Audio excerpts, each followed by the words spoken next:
بسم اللہ الرحمن الرحیم. السلام علیکم ورحمۃ اللہ وبرکاتہ. فرینڈس، آج ایز یوزول جیسے ہم ان لوگوں کے پاس جاتے ہیں جن کے گھر میں کوئی کمانے والا نہیں ہوتا یا کمانے والا ڈسیبل ہو چکا ہوتا ہے، اسی طرح کے سلسلے میں آج ہم ایک اور بہن کے پاس موجود ہیں جن کے چھوٹے چھوٹے معصوم بچے ہیں. کمانے والا کوئی ایسا بچہ موجود نہیں جو اس سسٹر کا ساتھ دے سکے. جو واحد کمانے والا شخص تھا، جو اس ہماری بہن کا خاوند ہے، وہ بستر پہ موجود ہے اور اس کی ٹریٹمنٹ ہو رہی ہے اور بہت ساری پریشانیوں کا شکار ہے یہ فیملی. تو اپنی اس بہن سے بات کرتے ہیں، ان کے حالات پوچھتے ہیں کہ یہ خاندان کن کن مشکلات کا شکار ہے اور ہم ان کی کیسے ہیلپ کر سکتے ہیں. السلام علیکم میری بہن. وعلیکم السلام. کیا نام ہے میری بہن آپ کا؟ کلثوم. اچھا کلثوم میری بہن، یہ آپ کے بچے ہیں؟ جی. کتنے بچے ہیں میری بہن آپ کے؟ میرے 4 بچے ہیں. 4 بچے ہیں. جی.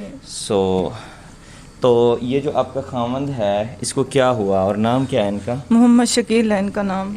اچھا محمد شکیل ہے جی. ان کا نام. تو محمد شکیل جو ہے کیا ہوا ان کو؟ پہلے میری اپنی حالت بہت زیادہ خراب رہتی تھی.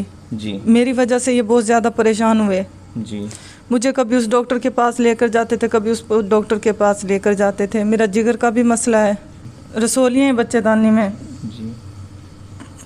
رسولیوں کا علاج کروا، پریشانیوں کی وجہ سے انہوں نے ٹینشن لیا، ان کی اپنی طبیعت خراب ہو گئی، ان کو فالج ہو گیا ہے. اچھا. جی. ہمارا کمانے والا بھی کوئی نہیں ہے. کافی دفعہ کتنے پریشان ہیں کہ اب تو ان کے 2 ماہ ہو گئے، مکمل دوائی نہیں آتی ہے.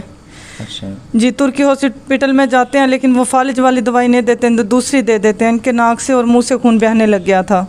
اچھا. تو ادھر لے کر گئے ہیں، انہوں نے کہا کہ اسے وہیں لے کر جانا پڑے گا آپ نے دوبارہ جہاں سے اس کا پہلے علاج کر رہے تھے.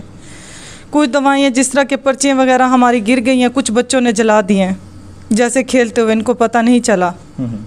تو اب وہ کہتے ہیں کہ پہلا اپنا وہی ریکارڈ لے کر آئیں جو پہلے لے کر آئے تھے. اب وہ ریکارڈ ان کا مل نہیں رہا، تو اس کی وجہ سے اب ان کا شروع سے علاج کہتے ہیں کہ ہوگا.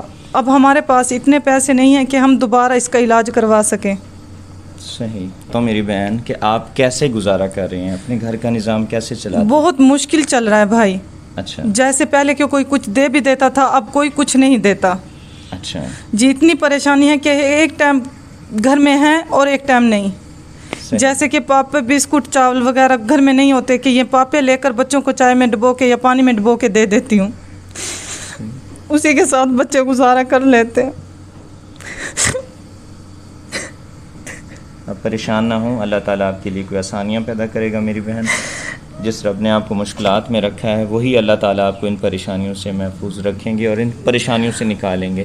یہ گھر آپ کا اپنا ہے؟ نہیں، یہ کرائے کا مکان ہے، میرا بالکل نہیں ہے. اچھا. سارا دن وہ جیسے کہ اب اسکول سے چھٹی ہوگی وہ اپنی اکیڈمی چلائیں گے. اچھا. جی. تو ناظرین، اس سسٹر کا کہنا یہ ہے کہ پہلے یہ خود کافی بیمار تھیں یہ ہماری بہن، اور اس کے بعد ان کے خاوند بھی بیمار ہو گئے، فالج کے مریض ہیں. ٹریٹمنٹ چل رہی ہے کافی عرصہ سے. یہ ان کی جو میڈیکل رپورٹس ہیں یہ ہمارے اس بھائی کی موجود ہیں ساری، اور میری بھی جیسے کہ دل کا مسئلہ بھی، اور اس کا جو سی ٹی اسکین ہے یہ بھی ہمارے پاس موجود ہے. اس بھائی کی پوری رپورٹس ہمارے پاس موجود ہیں. لیکن اب یہ شخص جو کمانے والا واحد ذریعہ تھا اس فیملی کا، ان بچوں کا، وہ اب بستر پہ پڑا ہے، کوئی کام نہیں کر سکتا، سائڈ پیرالائز ہے. اور یہ ہماری جو سسٹر ہیں بہت پریشانی کا شکار ہیں. ویڈیو کے اندر اس فیملی کا اکاؤنٹ نمبر، کانٹیکٹ نمبر موجود ہے. آپ ان پہ رابطہ کر کے اس فیملی کے لیے آسانیاں پیدا کر سکتے ہیں. تو اس فیملی کا جو مکان ہے یہ بھی رینٹ کا ہے. اس سسٹر کا کہنا یہ ہے کہ کبھی کچھ کھانے کے لیے ہوتا ہے اور کبھی نہیں ہوتا. بچوں کو ایک ٹائم کھانے کے لیے بھی مشکلات کا شکار ہے. اور اب یہ ہے کہ یہ جس جگہ پہ رہتی ہیں ساتھ ہی اکیڈمی ہے، ایک اٹیچ سسٹم ہے. تو وہ فرسٹ ٹائم لوگ اکیڈمی چلاتے ہیں اور یہ بیچاری گھر کو بند کر کے یا تو بیٹھنا پڑتا ہے ان کو، جی، اور یا پھر ان کو یہ گھر چھوڑ کے کسی اور کے گھر میں بیٹھنا پڑتا ہے. اور یہ شخص جو ہمارا بھائی ہے اس گھر میں ایسے لیٹے رہتے ہیں، تو یہاں پہ لیٹے رہتے ہیں. جی. یہ دروازہ بند ہوتا ہے اور یہ لیٹے رہتے ہیں، تالا لگا دیتے ہیں کہ باہر سے جیسے یہاں کچھ ہے ہی نہیں. صحیح.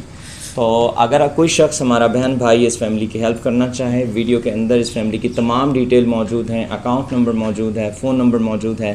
آپ اس سسٹر سے رابطہ کر کے ان کے لیے کوئی بھی سپورٹ کرنا چاہیں تو میری بہن، اگر آپ کو کوئی ہم کاروبار کروا کے دینا چاہیں، کوئی ایسا کاروبار جو آپ نے سوچا ہو جس سے آپ کے لیے کوئی آسانیاں ہو جائیں. کوئی ایسا سوچا آپ نے کیا چیز کروا کے دیں آپ کو؟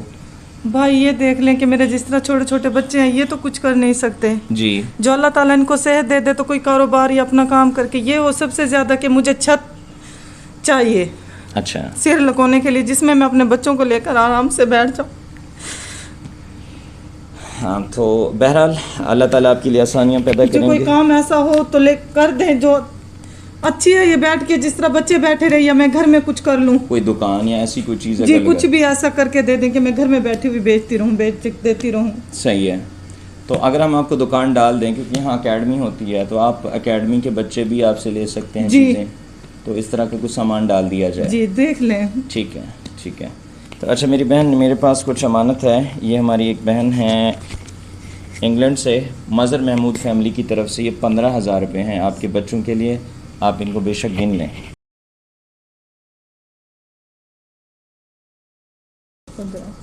15,000 جی 15,000 ہے. ٹھیک ہے. تو اس سے آپ ان کی جو بنیادی ضرورت کی چیزیں ہیں بچوں کی وہ لے سکتے ہیں. اپنے خامن کی کوئی میڈیسن جی ان کی میڈیسن لینی ہے سب سے پہلے. ٹھیک ہے. جی ان کی وہی لے کر آؤں گی. ٹھیک ہے. بھائی اللہ تعالیٰ ان کو اور بھی زیادہ دے. ہمارے بھائی مظہر صاحب کے لیے دعائیں کرنی ہیں. وہ اس دنیا میں نہیں ہیں. اللہ تعالیٰ ان کو جنت فردوس میں جگہ دے. کے لیے اللہ تعالیٰ ان کو اتنا ہی زیادہ دے. ان کو صبر عطا دے. جی بالکل. اللہ تعالیٰ آپ کی بھی پریشانیوں کو دور فرمائے. اللہ تعالیٰ ان کی بھی جی پریشانیوں کو دور فرمائے. ان کے تو فعل اللہ پاک ہماری بھی پریشانیاں دور فرمائے. آمین آمین. اللہ پاک کرم کریں گے انشاءاللہ. اللہ تعالیٰ بھائی جیسے آپ ہمارا وسیلہ بنے اللہ تعالیٰ آپ کو بھی خوش رکھے آباد رکھے اپنے گھر میں. اللہ پاک ان کو بھی اسی طرح آباد رکھے جیسے وہ ہمیں دے رہے ہیں کر رہے ہیں. جزاک اللہ. Thank you so much friends.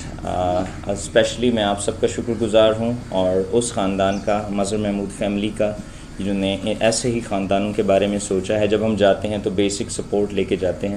اللہ تعالیٰ ہمارے بھائی مظہر محمود کو جنت الفردوس میں اعلیٰ سے اعلیٰ مقام عطا فرمائے اور ان کے بچوں کو نیک اور صراط مستقیم اور سیدھے راستے پہ چلنے کی توفیق عطا فرمائے ہم سب کو. تو میں آپ سب کا شکر گزار ہوں. اللہ رب العزت آپ سب کا حامی و ناصر ہو. اللہ حافظ.